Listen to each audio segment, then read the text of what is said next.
গত কয়েক বছর ধরে আগের সরকার আলু চাষীদের উপরে অত্যাচার করেছেন, আলু ব্যবসায়ীদের উপর অত্যাচার করেছেন। আমরা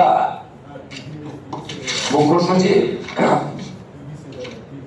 প্রিন্সিপাল সেক্রেটারি পশ্চিমবঙ্গ একটি নোটিফিকেশন করে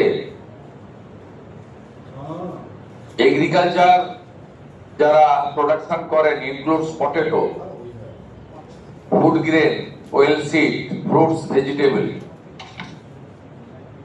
এটা অন্য রাজ্যে পাঠানোর ক্ষেত্রে বিশেষ করে আলু চাষি, আলু ব্যবসায়ীদের যে যন্ত্রণা আগের সরকার দিয়েছেন, আমরা সেটা আজ থেকে বন্ধ করলাম এবং কোন ইন্টারস্টেট বর্ডারে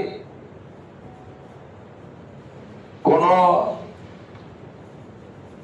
ল এনফোর্সিং অথরিটি কোন ফার্মার এবং কৃষিজ ফসল বা প্রাণী সম্পদ উৎপাদনকারীদেরকে, ক্ষুদ্র ব্যবসায়ীদেরকে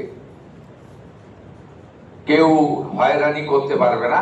পুলিশ হতে পারে, এনফোর্সমেন্ট ব্রাঞ্চ হতে পারে এবং অন্যান্য ল এনফোর্সিং অথরিটি হতে পারে। এটা আজকে আমরা প্রিন্সিপাল সেক্রেটারি অর্ডার করলেন, আমাদের তথ্য সংস্কৃতি দপ্তর মিডিয়া গ্রুপে এই অর্ডারের কপি দিয়ে দিচ্ছে। এই সরকার অনেক প্রত্যাশা জাগিয়ে এসেছেন এবং করাপশনের ক্ষেত্রে জিরো টলারেন্সের নীতি বারে বারে নির্বাচন চলাকালীন আমাদের পক্ষ থেকে বলা হয়েছে। এমনকি ভারতীয় জনতা পার্টির সংকল্পপত্র, সেক্ষেত্রেও আমরা বলেছি প্রাতিষ্ঠানিক দুর্নীতির ক্ষেত্রে ব্যবস্থা হবে। সে আপনারা দেখতে পারবেন কয়েকদিনের মধ্যে আমরা আগামী ক্যাবিনেটে হয়তো এই বিষয়ে সিদ্ধান্ত কিছু নেব। তো সিদ্ধান্ত নয়, কার্যকর। আমরা যেটা আজকে সই করলাম, সিবিআই 4টি মামলা গত 4 বছর আগের মুখ্যমন্ত্রী, স্বরাষ্ট্রমন্ত্রী, বিধায় আটকে রেখেছিলেন। প্রসিকিউশন বা চার্জশিটের ক্ষেত্রে স্যাংশন, অর্থাৎ যে সমস্ত আধিকারিকরা দুর্নীতিগ্রস্ত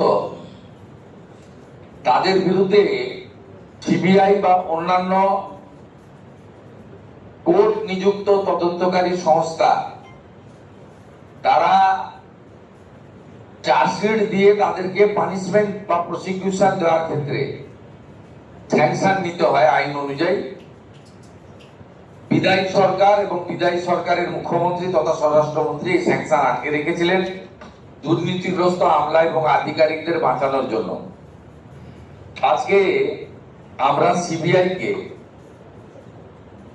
3টি দপ্তরের আধিকারিকরা যারা করাপশনে যুক্ত ছিলেন তাদের স্যাংশন আমরা দিয়ে দিলাম।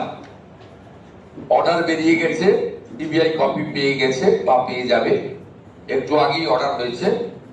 এটাতে এডুকেশন ডিপার্টমেন্টের টিচার রিক্রুটমেন্ট স্ক্যাম রয়েছে,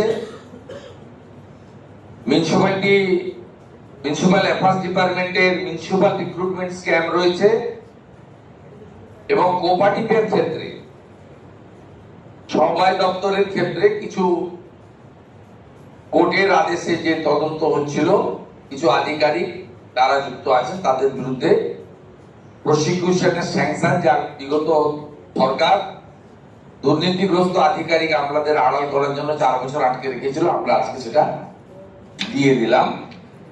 এটা আপনাদের মাধ্যমে জনগণকে জানালাম যে